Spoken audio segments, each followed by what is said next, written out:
बिस्मिल्लाहिर्रहमानिर्रहीम। अस्सलाम वालेकुम। जी स्टूडेंट, हमने लास्ट भी एक डायलॉग किया था और एक डायलॉग हम एक और कर लेते हैं आपकी प्रैक्टिस के लिए। इससे पहले हमने लास्ट लेक्चर में अपनी स्टोरी कंप्लीट की। I hope you must have prepared that. उसमें जो चीज़ें डिस्कस की वही आपने उसके क्वेश्चंस प्रिपेयर कर लेने हैं, उसके थीम्स आपने देख लेने हैं, किस तरह से हॉरर का थीम है, ठीक है। फिर उसमें the tell tale heart title है, उसको आप बताएंगे किस तरह से इंसान का ज़मीर जो है, it is actually the basic theme of the story too, कि इंसान का दिल किस तरह से, उसका ज़मीर, it is the most powerful thing which one man can not avoid. इंसान अपेरेंटली तो बच सकता है किसी आउटर इन्वेस्टिगेशन से, पुलिस से बच सकता है, लेकिन इंसान अपने ज़मीर की आवाज़ से नहीं बच सकता।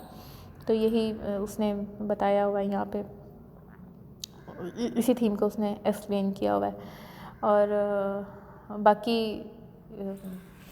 इसके टाइटल और क्वेश्चन के हवाले से ऑथर की आपकी नफ्सियात के बारे में हमने बात की कि वो किस तरह के जहन का मालिक है, किस तरीके से वो इनसेन है, साइकोलॉजिकली डिस्टर्ब्ड है, जिसकी वजह से वो ये सारे काम करता है। क्योंकि कोई भी एक अकल शऊर रखने वाला इंसान इस कदर कोल्ड ब्लडेड मर्डर नहीं कर सकता, ठीक है। और बाकी किलर का भी, टाइटल का भी और ये सारे थीम्स को भी हमने डिस्कस कर लिया है। फिर आज हम थोड़ा सा एक डायलॉग कर लेते हैं। डायलॉग जैसा कि मैंने आपको लास्ट डायलॉग जब करवाया तो मैंने आपको कुछ स्पेसिफिक पैटर्न बताया था डायलॉग करने का। मसलन आपने इसकी पंक्चुएशन का ध्यान रखना होता है, लैंग्वेज आपकी फॉर्मल होनी चाहिए, आपने बहुत एक फ़्लो में चीज़ों को लेके चलना होता है, आपने डायरेक्टली एक डायलॉग को करना होता है, इनडायरेक्ट फॉर्म में नहीं लिखना होता, बल्कि जिन 2 या 3 लोगों के दरमियान डायलॉग है आपने डायरेक्टली उनको एड्रेस करना होता है। तो लास्ट हमने डायलॉग किया about the child labour. It was between the 2 friends जिन्होंने चाइल्ड लेबर पे एक दूसरे से डिस्कशन की। आज हम एक सैम्पल डायलॉग जो हम कर रहे हैं वो it is between a customer and a shopkeeper who has sold out the defective garments to the customer. कि एक शॉपकीपर है, 2019 के पंजाब यूनिवर्सिटी के पेपर में भी आ चुका है ये वाला डायलॉग। तो वो क्या करता है, उसने एक डिफेक्टिव यानी एक ख़राब जो है वो कपड़ा बेचा है एक कस्टमर को। तो कैसा होगा, पहले आप ख़ुद से थोड़ा सोचें कि ये डायलॉग कैसा हो सकता है। अगर आपने कोई चीज़ ख़रीदी है, आपको उसने गलत चीज़ दे दी है, कोई डिफेक्टिव कपड़ा दे दिया, तो आप जाके दुकानदार के साथ क्या बातचीत करेंगे और वो आपके साथ क्या बातचीत करेगा, वो सारा इसमें बताया हुआ है। ज़ाहिर सी बात है, जब आप कहेंगे कि ये मसला है तो पहले तो वो अपनी जस्टिफिकेशन देगा कि नहीं ऐसा नहीं है, ऐसा है या कुछ भी, और माइट भी अगर उसकी गलती होगी तो वो उसको एडमिट कर लेगा और आपको कह देगा कि भाई चलें ये हो गया, मैं इसको रिप्लेस कर लेता हूँ या कुछ इस तरीके से। तो वही आपने सारी चीज़ें इसमें डायलॉग में बयान करनी होती हैं। So let's start studying. Customer: अस्सलाम वालेकुम, how are you. Now the customer enters the shop. अब वो शॉपकीपर को जाके उसका हाल पूछता है। पहले मैनर्स और एथिकली तो यही है ना कि जब आप जाते हैं तो सबसे पहले आप सलाम दुआ करते हैं। शॉपकीपर: वालेकुम सलाम, I am fine, what do you want to buy sir. मैं ठीक हूँ, आप क्या ख़रीदना चाहते हैं। ज़ाहिर सी बात है, अब वो कोई कस्टमर शॉप पे आता है तो वो यही कहेगा ना शॉपकीपर कि भाई क्या आपको चाहिए, क्या दिखाऊँ, आप क्या ख़रीदना चाहते हैं। Customer: I am not here to buy something. वो कहता है मैं यहाँ कुछ ख़रीदने के लिए नहीं आया। I am here to replace this shirt, बल्कि मैं यहाँ इस शर्ट को रिप्लेस करने आया हूँ, बदलने आया हूँ। अब उसने अपने आने का मकसद यहाँ पे बयान किया। Shopkeeper: oh what happen to it. क्यों, क्या हुआ। Customer: I am really sorry that you sell substandard garments. अब वो कहता है कि मुझे बहुत अफसोस है कि आप लो स्टैंडर्ड वाली चीज़ें आप बेचते हैं, एक मायारी चीज़ें नहीं बल्कि गैर मायारी चीज़ें बेचते हैं। Shopkeeper: I think you are at fault, we provide best services with quality garments. अब वो दुकानदार उससे अग्री नहीं कर रहा, वो ये कहता है कि आपको कोई गलती लगी है, ऐसा नहीं है, हम तो बिल्कुल, हमारी क्वालिटी भी ठीक है, हम अच्छे जो है वो कपड़े बेचते हैं, आपको कोई गलती लगी है, इट इज़ वेरी नेचुरल कि जब आप किसी से जाके कोई शिकायत करेंगे तो कभी भी वो अपनी तो थोड़ी जस्टिफिकेशन देगा ना, और क्योंकि गलती हो भी सकती है और उसकी गलती होगी तो वो एक्सेप्ट कर भी लेगा, लेकिन थोड़ा सा उन्हें अपनी क्वालिटी अपने स्टैंडर्ड को भी मेंटेन करना होता है। इसलिए वो कहता है कि नहीं, आपको गलती लगी है, ऐसा नहीं है। अच्छा जी, I'm really sorry, I think you are at fault, but when you will see this shirt you will surely agree with me। कहता है अभी तो आप कह रहे हैं मुझे गलती लगी है, लेकिन जब आप ये शर्ट देखेंगे तो आप खुद ही मेरी बात से अग्री करेंगे, यानी ये गलत है। Give it to me please, also tell me when did you buy it. वो कहता है ये शर्ट मुझे दे दें और मुझे थोड़ा सा ये भी बता दें कि आपने इसे कब ख़रीदा। Customer, I bought it last Saturday in the evening, I was with my family. कहता है पिछले हफ्ते मैंने इसे ख़रीदा। थोड़ा सा वो उसको याद भी करवा रहा है कि मैं अपनी फैमिली के साथ आया था, तब ख़रीदा था। अब आप शुरू से इसका अगर स्ट्रक्चर देखें तो उसने हर चीज़ में प्रॉपर पंक्चुएशन वगैरह का ख्याल रखा। देखें, कस्टमर शॉपकीपर के बाद आपके कॉलन लगाए गए हैं, क्वेश्चन मार्क के बाद आपने क्वेश्चन जहाँ पे पूछा जा रहा है वहाँ पे क्वेश्चन मार्क लगाना है। इंट्रोगेटिव सेंटेंसेस के एंड पे जहाँ पे कोमास वगैरह, इसी तरीके से आपको पता है कि डायलॉग में ये पंक्चुएशन मार्क्स जो होते हैं ना, वो आपकी बात को वाज़े करते हैं। अब आपको लिखी हुई चीज़ में तो नहीं पता चलता ना कोई इंसान गुस्से में है, जोश में है, या क्या है, सिंपल बात कर रहा है, हुक्म दे रहा है, या रिक्वेस्ट कर रहा है। या तो ये जो आपके पंक्चुएशन मार्क्स हैं ना, दे आर वेरी इम्पॉर्टेंट, और ये आपका समझने में बहुत ज़्यादा मदद देते हैं आपकी कि कोई इंसान किस तरीके से बात कर रहा है, ये बात समझने। फॉर एग्ज़ाम्पल, क्वेश्चन मार्क लगा होगा फिक्र के एंड पे, तो आपको पता चलेगा ये एक इंट्रोगेटिव एक सेंटेंस है और वो कोई सवाल पूछा जा रहा है। इसी तरह जहाँ एक्सक्लेमेटरी मार्क लगेगा, आपको पता चलेगा कि यहाँ पे या तो कोई खुशी है, कोई गमी है, कोई सरप्राइज़ है, कोई इस तरह की चीज़ है। ठीक है, ये सारी चीज़ें आप इसलिए इनका आपने ध्यान रखना होता है। Can you provide bill please. अच्छा, it is a general practice. अब इस तरह से डायरेक्टली तो नहीं उसने कहना था ना कि लाए, या हो सकता है उसने वहाँ से ख़रीदी ना हो। अब इतने लोग एक जगह से परचेजिंग करते हैं, shopkeepers they don't remember who has purchased which article. इसके लिए वो डेफिनेटली कहते हैं कि पहले आप बिल दिखाएं, आपने कब ख़रीदी, क्या देखी। फिर उनकी जो भी पॉलिसी होती है according to that they either return the things, replace the things, या अगर वो नहीं कर सकते होते तो वो भी बता देते हैं। तो आपने इसलिए इन सारी चीज़ों का ध्यान रखना है। एक डायलॉग लिखना बेशक एक इनफॉर्मल वे में है, लेकिन चीज़ें जिस तरह से होती हैं आपने उसको बिल्कुल नेचुरल वे में पोर्ट्रे करना है, ये नहीं करना। और बच्चे बहुत एक मिस्टेक ये भी करते हैं स्टूडेंट्स के, डायलॉग या तो बहुत छोटा लिख देते हैं या बहुत उसकी लेंथ ज़्यादा कर देते हैं। तो आपने इतना डायलॉग लिखना है जिसमें आपकी बात प्रॉपरली कन्वे हो सके। ये तो नहीं करना आपने कि वो गया, उसने वहाँ जाके, आप किसी शॉप पे गए, कस्टमर फॉर एग्ज़ाम्पल, तो आपने जाके उससे कहा कि ये वापस कर लो और उसने वापस कर ली। इस तरह से नहीं है, बल्कि आपने जो चीज़ें इन्वॉल्व हैं नेचुरल वे में बिल्कुल आपने डायलॉग लिखना है कि आप जाते हैं, वो रसीद मांगेगा, आप दिखाते हैं, वो थोड़ी सी बहस करेगा या जो भी, बिल्कुल आपने उसी वे में उसको लिखना है। ठीक है। और एक बात और कि लास्ट में it was the dialogue between two friends on child labour, तो आपने देखा कि वो नाम हमने 2 रख लिए थे। और इसमें क्योंकि कस्टमर और शॉपकीपर के दरमियान है, तो इसलिए आप कस्टमर और शॉपकीपर ही जो है वो लिखेंगे। जब आपको कोई चीज़ दी जाती है तो आप सबसे पहले उसके क्वेश्चन को बहुत ध्यान से, स्टेटमेंट को देख लेते हैं। जो आपसे डिमांड किया जाए वही आपने लिखना होता है। और दूसरी बात ये कि dialogue it is of 15 marks, so it is important. तो एटलीस्ट आपने इतनी इसकी लेंथ रखनी है डायलॉग की कि आपके वो कवर करे। ठीक है ना, 2-3 सफ़े तो होने चाहिए, इससे कम तो नहीं आपका डायलॉग, फिर वो आपकी रिक्वायरमेंट पूरी नहीं होगी, आप चीज़ों को एक्सप्लेन ही नहीं कर पाएंगे। और इसी फॉर्म में ये सारा फॉर्मेट भी आपने ध्यान में रखना है। क्योंकि आपके हर चीज़ के मार्क्स होते हैं। अगर आप इसको गलत तरीके से लिखेंगे या आप पैराग्राफिंग वगैरह कर देंगे तो वो डायलॉग नहीं होगा। डायलॉग हमेशा जो है वो डायरेक्ट डायलॉग्स की फॉर्म में होता है। इसकी जगह आप ट्रांसलेशन भी कर सकते हैं, लेकिन आपको इसलिए ये करवा रही हूँ कि अगर आप if you feel comfortable with the dialogue you can do dialogue, ठीक है। इन दोनों में से एक चीज़ आपने करनी होती है। ट्रांसलेशन में उर्दू पैराग्राफ दिया जाएगा जिसको आपने इंग्लिश में ट्रांसलेट करना है, और उसमें वो अनसीन पैराग्राफ होता है आपका, और आपको सेंटेंस स्ट्रक्चर और टेंसेस वगैरह को प्रॉपरली प्लेस करना होता है। Then you can easily do the things, ठीक है।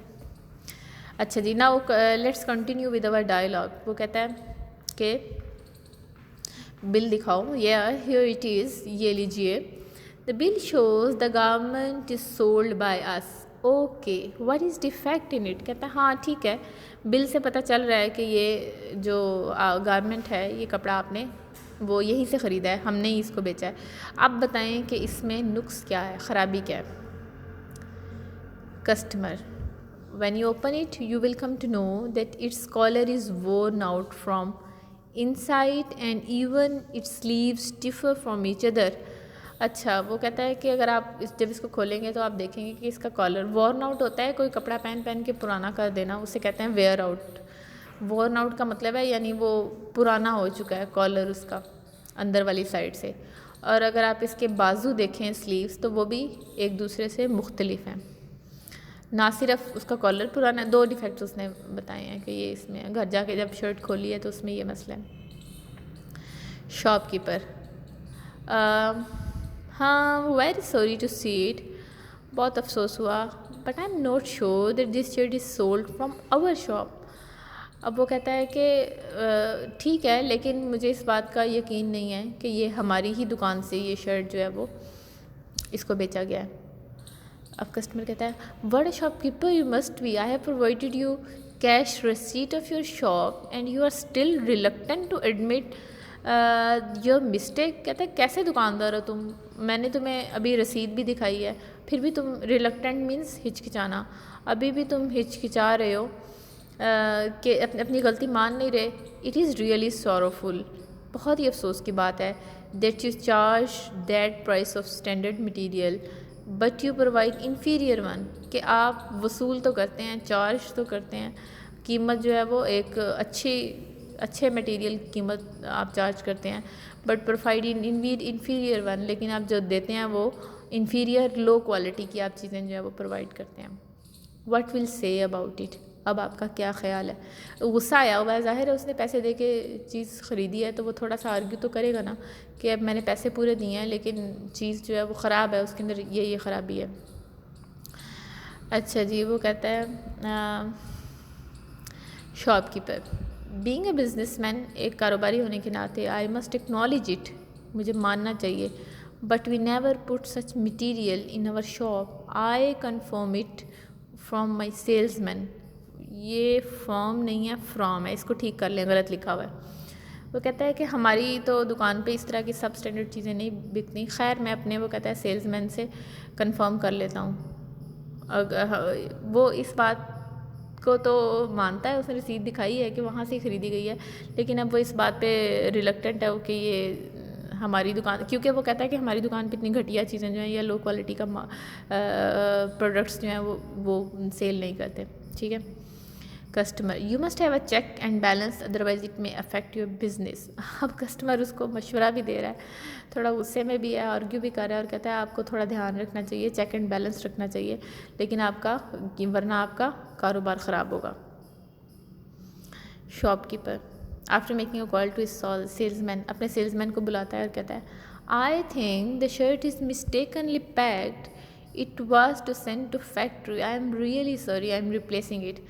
अब वो कहता है कि ये शर्ट जो है गलती से पैक कर दी गई, असल में इसे फैक्ट्री भेजना था, मुझे बहुत अफसोस है, मैं इसको बदल रहा हूँ। अब क्या हुआ क्या है कि जो शर्ट उसने रखी हुई है ना, रखी हुई थी फैक्ट्री, समटाइम्स ऐसे होता है कि फैक्ट्री से ही चीज़ें प्रोवाइड की जाती हैं और शॉप पे भेजी जाती हैं, लेकिन वो कोई अगर डिफेक्टेड हों तो उन्हें रीप्लेस कर दिया, उनको वापस फैक्ट्री भेज दिया जाता है कि ये डिफेक्टेड पीसीज हैं और आप इसको बदल के दे दें।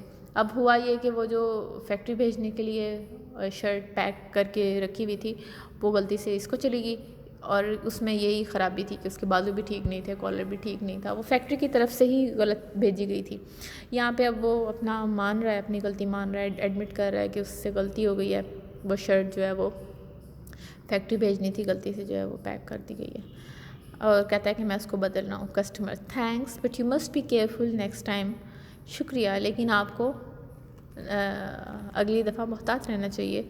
You know business runs on trust only, आपको पता है कि कारोबार हमेशा एतमाद पे चलता है, and once it gone forever, और एक दफ़ा एतमाद चला जाए तो ये हमेशा के लिए चला जाता है। Shopkeeper you are right sir, आप ठीक कह रहे हैं जनाब। I am terribly sorry about the fact is that we had already separated this shirt from customer and intend to send it to factory for replacement, but salesman mistakenly handed that shopping bag to you. वो कहता है आप ठीक कह रहे हैं जनाब, मुझे बहुत ज़्यादा अफसोस है, हकीकत ये है कि हमने इसको पहले ही इस शर्ट को अलहदा कर लिया था फ्रॉम कस्टमर, कि ये कस्टमर्स को नहीं देनी, और फैक्ट्री भेजने का इरादा था कि इसको बदल दिया जाए, but salesman mistakenly handed that shopping bag to you, लेकिन सेल्समैन ने ये शॉपिंग बैग गलती से क्या किया है, वो आपको दे दिया।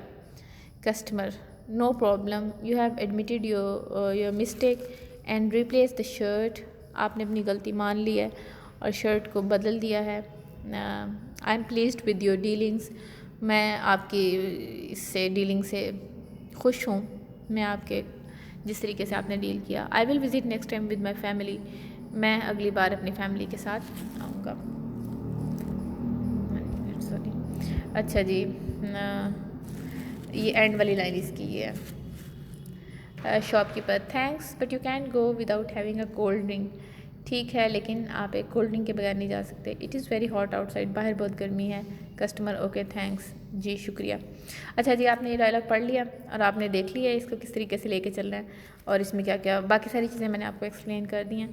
तो थोड़ा सा हम ये भी देख लेते हैं, a dialogue between a father and a son on generation gap, इसको भी आप देख जल्दी से हम एक नज़र बस देख लेते हैं, आप इसको पढ़ लीजिएगा। मैं थोड़ा सा इसको एक्सप्लेन कर देती हूँ। नेक्स्ट डायलॉग एक बाप और बेटे के दरमियान है, जनरेशन गैप। जनरेशन गैप क्या होता है मैं आपको ये बता देती हूँ। जनरेशन गैप होता है कि जनरेशन किसे कहते हैं, नस्ल को। जनरेशन गैप ये होता है कि बूढ़े लोग और तरह से सोचते हैं, जवान लोग और तरह से सोचते हैं, और उनकी सोच में जो फ़र्क है वो उनकी एज की वजह से होता है। तो ये आप इसको कहते हैं जनरेशन गैप। तो हम ये डायलॉग थोड़ा सा देख लेते हैं। Father you will be please to know that I got first division in the matriculation. अच्छा, ये सन है, बेटा कह रहा है बाप को, और बाप कहता है congratulations your efforts brought fruit, God always help those who help themselves. I think further it was due to your guidance. Well what is your future plan now? I shall continue my studies. What profession would you like to adopt? I am interested in BS Physics. Why don't you do BS Biology? When I am not interested in Bio, why should I join BS Biology? A doctor has more respect. अच्छा, बेटा जो है ना वो कहता है कि मैंने फ़िज़िक्स में BS करना है, लेकिन बाप उसे कह रहा है कि तुम बायोलॉजी में BS करो। ये है जनरेशन गैप। बड़े अपने अंदाज में सोचते हैं और बच्चे अपने अंदाज में सोचते हैं। It is basically generation gap. इसमें कोई भी आप ज़रूरी नहीं है कि आपने प्रोफेशन के हवाले से करना है, आप कोई और भी जनरेशन गैप ज़ाहिर करने के लिए कोई भी आप टॉपिक ले सकते हैं, जिससे पता चले कि दोनों के इंटरेस्ट, दोनों की सोच मुख्तलिफ होती है, ठीक है ना।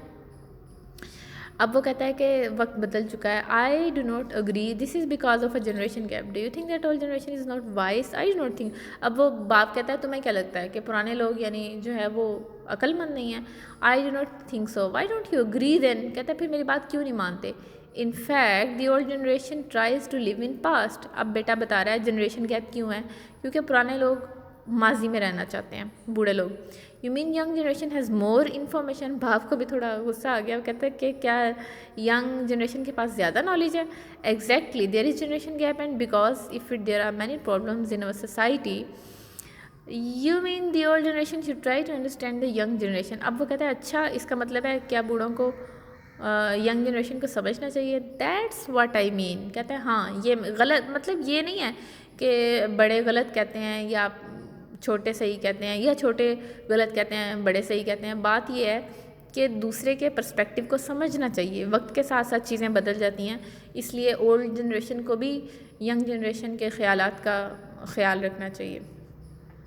अब वो कहता है there is no harm in arguing two argument we can get better result, we should try to understand each other, या you can advise but not force, I agree, I wish you success in your life, thank you, I will not disappointing you, may you live long. ठीक है, ये थोड़ा सा इसका भी मैंने आपको व्यू दे दिया है, आप ये डायलॉग्स कर लीजिएगा। कुछ इंपॉर्टेंट डायलॉग्स ये जो हैं ये आप पेपर पॉइंट ऑफ व्यू से कर सकते हैं। ओके, अल्लाह हाफिज़।